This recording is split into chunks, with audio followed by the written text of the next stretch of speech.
अस्सलामु अलैकुम वरहमतुल्लाहि वबरकातुहू। जैसा कि अभी आप लोगों ने सबने सुना है, वाकई बहुत बुरा वक्त इस वक्त आ चुका है कि आज युवा पीढ़ी नशे का शिकार हो गई और जब तक हम सब मिलकर इस पर काम नहीं करेंगे तो ये काम नामुमकिन है। काम करने का अगर हम तरीका ढूंढें तो बहुत आसान है और नहीं ढूंढेंगे तो भाई बहुत मुश्किल काम है। कोई अकेला आदमी कुछ नहीं कर सकता है। अगर हम सब सोच लें इस बात को कि वाकई हमें काम को करना है तो अगर हर मस्जिदों से, मैं आपके स्टेज के माध्यम से तमाम लोगों को ही मैसेज देना चाहूँगा कि हर मस्जिद से अगर महीने में कम से कम एक बार अगर नशे पे अगर बयान हो तो बहुत हद तक लोगों के दिलों पे असरात करेगी। बिल्कुल बेशक सही करें खलील साहब। दूसरा, चाहे मस्जिद हो, चाहे मंदिर हो, चाहे मदरसा हो, चाहे गुरुद्वारा हो, अगर हर धर्म के लोग अपने अपने स्तर पर नशे के खिलाफ प्रचार करें, नशे के खिलाफ लोगों को, युवाओं को रोकें तो बहुत फ़ायदा होगा।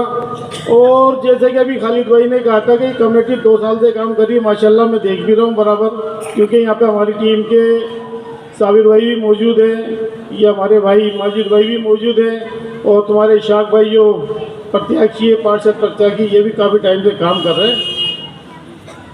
ये लोग मौजूद है। जैसे खालिद भाई ने भी कहा कि कमेटी आपको नशा, अगर कोई बच्चा नशा छोड़ने आए आप लोगों के पास, ये कमेटी उसकी मदद करेगी।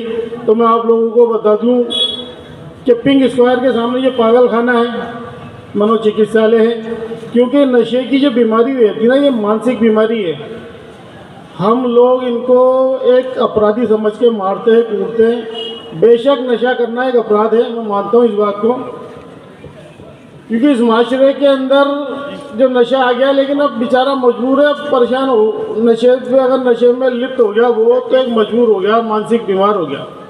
अगर आपके पास कोई नशा छोड़ने आए तो आप उसको मनोचिकित्सालय ले जाओ, उसको आधार कार्ड के साथ। वहाँ नशे की दवाइयाँ बिल्कुल फ्री हैं और इसके साथ साथ ख़ास तौर से मंगल वाले दिन और जुमरात वाले दिन आप उनको वहाँ लेके जाते हैं, क्योंकि स्पेशल डॉक्टर, सिर्फ नशे के डॉक्टर स्पेशल उस दिन 2 दिन बैठते, कौन सा, मंगल वाले दिन और जुमरात वाले दिन। उसके अलावा भी अगर कोई नशा छोड़ना चाहता है, कोई ऐसा परिवार है, क्योंकि इसके अंदर सबसे ज़्यादा जो तकलीफ झेलती है ना, वो हमारी माँ, हमारी बहन, हमारी बच्चियाँ झेलती हैं। अगर ऐसा कोई आदमी है जो नशा छोड़ना नहीं चाहता, लेकिन अगर उसके घर वाले नशा छुड़वाना चाहते हैं तो आप साबिर भाई से या इन लोगों से आप कह सकते हो। आपको क्या नाम है, यूनानी दवाई भी हमारे पास है। हम यूनानी मेडिकल कॉलेज जो नागरिक हो है, वहाँ पे कांटेक्ट आप लोगों का करवा देंगे। आप डायरेक्ट ले आओ दवाई, वहाँ से आपको दवाई बिल्कुल फ्री मिलेगी। तो इस चीज़ का हम ध्यान रखें। और रही बात मेरे भाइयों, ये जो नशा खुलेआम जो बेच रहे हैं यहाँ पर, हेलो, इंशाल्लाह ज़रूर करेंगे खलील साहब आपकी बात पे। और जो यहाँ पर नशा जो खुलेआम बेच रहे हैं, ये किसको नहीं पता। भाइयों, खलील भाई की बात का भी थोड़ा सा आवाज़ में हाथ ऊँचे कर इनका समर्थन करें, जो भी बात कहें, बता रहे हैं, समझा रहे हैं कि खुलेआम नशा जो बिक रहा है यहाँ पर, हर आदमी जानता है इस बात को कि नशा बिक रहा है। अगर पुलिस को पता है तो सारे अपराधों का पुलिस को पता है। अगर नहीं है किसी चीज़ का पता तो किस इलाकों के अंदर नशा खुलेआम बिक रहा है इसका पता नहीं है। हमारे एरियो के अंदर हमारे ही भाई है।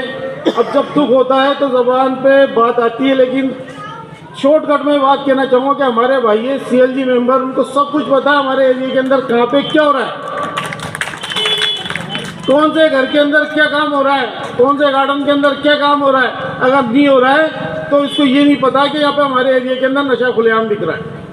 हमारे एरिया के अंदर सबसे ज़्यादा जो नशा पनप रहा है ना, वो सबसे ज़्यादा जो जिम्मेदारी होती है ना, वो बीट अधिकारी की होती है।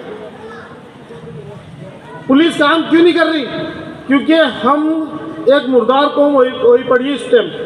अब जब मुर्दार कौम होती है ना, उनका पहुँचाने हाल कोई नहीं होता मेरे भाइयों। अगर हम सब जाग जाए और अब सब जागने के बाद अगर थाने पे जाके एप्लीकेशन देवे किसी एक आदमी के खिलाफ, तो क्यों कार्रवाई नहीं होगी? लेकिन हम ये देख रहे हैं फला का बच्चा अगर नशे में लिप्त हो गया तो मेरा बच्चा नहीं होगा लिप्त। नहीं मेरे भाई, अगर हमारे पड़ोस में आग लगेगी ना तो एक दिन हो सकता है कि हवा इतनी तेज चले कि उस आग की लपटें मेरे घर तक आ जाए, तो हो सकता है मेरा बच्चा उसमें लिप्त हो जाए। और एक बार अगर किसी का बच्चा इसमें लिप्त हो गया तो ये समझ लेना, हो सकता है कि वो आप भी हो सकते हो सकता है वो मैं भी हो सकता हूँ। अगर मेरा बच्चा इसमें लिप्त हो जाएगा तो समझ लो मेरी आने वाली नस्ल, मेरी आने वाली पीढ़ी पूरी तरीके से बर्बाद हो जाएगी। क्योंकि आज माशरे के अंदर हम देखें तलाक, डिवोर्स के सबसे ज़्यादा जो केस हो रहे हैं ना, उसके पीछे हम उठा के देखें तो उसके पीछे जो है नशा है अपराध सबसे बड़ा हुआ। आज जयपुर में इतने कांड हो रहे हैं, बड़े बड़े कांड हमने पिछले दिनों में देखे होंगे कि एक नाई की दड़ी का कांड हो गया था, जो एक बच्चे को अपहरण करा था। तो किस लिए करा था? एक पुड़िया के लिए, 250 रुपये की पुड़िया के लिए बच्चा अपनी जान गंवा बैठा। भट्टा बस्ती में एक बच्ची का बलात्कार हुआ तो पता चला कि वो करने वाला नशे का तस्कर था, नशे का बेचने वाला था।